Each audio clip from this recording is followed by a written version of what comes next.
जी चाचा हारा दी के डाड़िया अगुवनिया लोटे जी चाचा हारा दी के डाड़िया पचुअनिया लोटे जी चाचा हारा दी के डाड़िया दिल्ली से लाइली गे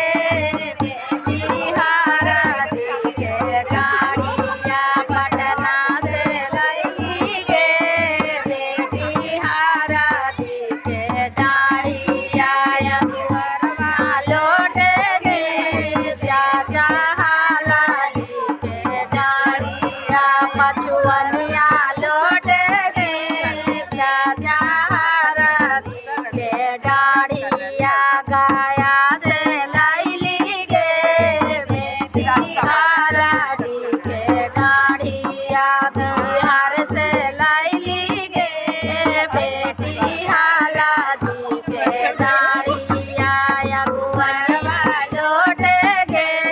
बेटी हाला दी के डाड़िया पचुअनिया लोटे गे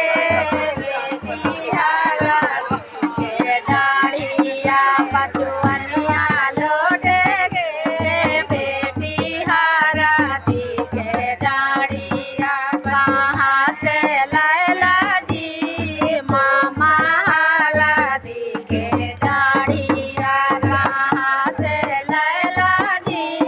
फूफा हाला दी के डाड़िया अगुवनिया